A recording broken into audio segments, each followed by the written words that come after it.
Hey guys, there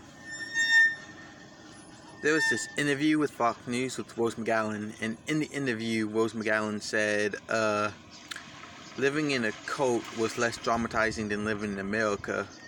And I want to discuss that for a minute. For anyone who don't know who Rose McGowan is an actress who played in the movie Jawbreakers. She also was victimized by Harvey Weinstein, and this is something that we see from the left all the time. America is supposed to be this deeply rooted, racist, evil, sexist place where only white men can basically become rich and successful and all this kind of stuff. Yet none of this is true because everyone in the entire world wants to come over here. I mean, think about it. You have people literally illegally crossing the borders just so they can try to get their slice of the American dream. And if America was just so bad of a place like everyone claims, why are these people coming over here? Why is everyone in the entire world wanting to come over here to America if it's such a bad place? And it's just something that the leftists keep on trying to progress. The socialists trying to progress that America is this really bad place when it's really not. In fact, things are going very well here. Since Trump won presidency, our economy's up. There's a lot of good stuff happening, and they still want to pretend like Donald Trump's presidency is equivalent to Adolf Hitler or equivalent to exterminating thousands of people. I mean, you remember the reaction after he won, right? It was like 11/9 was the new 9/11, and it's just ridiculous. And it's pretty disrespectful to actual victims of these tragedies, such as the Holocaust and victims of 9/11, because it kind of disrespects them. It's like spitting on their grave, saying that they really don't matter because one guy being elected president is equivalent to them all dying. And it's just really, really disrespectful, especially for the men and women who died defending this country. And we're told all these things. We're told that you have to stay in these boxes. Well, who's saying these things? Who's saying that we have to be in these boxes?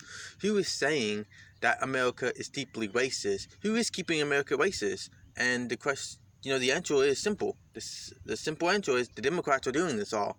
The Democrats, the people who saying America is deeply racist, is the one keeping people in boxes. They tried to pass a law where you can't get too rich, too successful, and all this kind of stuff. And you remember the Green New Deal, how ridiculous that is? That's basically socialism under the guise of climate change. And yeah, it just shows you just how ridiculous the Democrats really are. Just how far left they are, and how evilly socialist they are. And they're openly lying to you about many of these things. And they're openly lying to you about the difference between socialism and democratic socialism. And the only thing they say is do your research. Well, when you do your research, you find out they're the exact same thing. White government comes in and basically takes over everything. And this is the case with Venezuela. When Venezuela switched to socialism, everything just went to hell in a handbasket. It happened this way. And, socialism has never worked once. Never once. The closest that socialism has ever came to working is the Soviet Union. Look how that turned out. They had to exterminate millions of their own people. I mean, I don't even know. It's probably past millions, to be honest. No one really knows the official death toll of how many people Western government actually killed during their reign. And it goes to show you just, how bad socialism is. Socialism is evil. And if you look at the history of socialism, it definitely is evil, as they tried to rewrite history multiple times.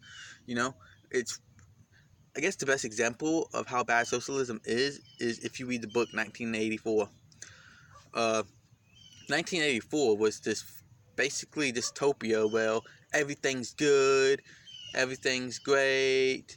There was mass executions happening. Government watches everything you do. If the government says you're bad, then you're just bad just simply because the government says it so. And this is the future of socialism. This is what real socialism is. And if you don't believe me on this issue, look toward China and the good, I guess it's called the good citizen thing or whatever. Anyways, what it is basically China monitoring what the people say, what the people are doing online, and what the people thinking. And it's pretty scary because they can deny people credit to plane tickets, airplane tickets, taxis, the money, any of that stuff. Any of the stuff that you hold dear or near, the Chinese government can take away just in the blink or just the push of a button by simply saying you don't qualify because you weren't a good citizen. And this is the war that basically Google is building and that China is building and that they want to try to bring here and they want to try to bring to all these other countries too around the world. You know, this whole good citizen policy is basically control over your life. I think it was China trying to develop a new system to test what people are thinking. Like they can test the brain waves of people. So if you have, like, I guess, negative thoughts at any moment in time, they can certainly arrest you for that. And this is really why people are calling socialism the thought police, because they're trying to censor your free speech. I mean, you see it all the time. They're out there trying to shut down free speech, free exchange, all this kind of stuff, while calling you the Nazi, while calling you the fascist, while calling you the evil scum. And you know, they use these words like speech is hate, or your speech is murdering my people, right? This is what they use. It's supposed to be an emotional argument, but you know, it just doesn't work because speech is not killing anyone right now. If you look at the vast majority of people who are living in America, things are fine. There's no genocide.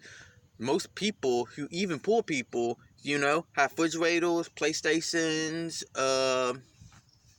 cars, internet, a phone. I mean, think about it. People in America today are better off than poor people in 1984. You have better stuff than people in 1984. And that's an important thing to remember. We're doing pretty well as a country. Pretty good, actually. Yet, we're still, you know, CNN and all these other fake news programs still want to come in and try to tell us that America is this really, really, really, really awful place.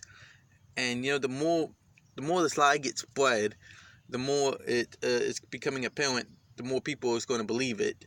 And there's definitely a lot of people who believing it right now. I mean, half the country literally believes that America is a really, really bad place.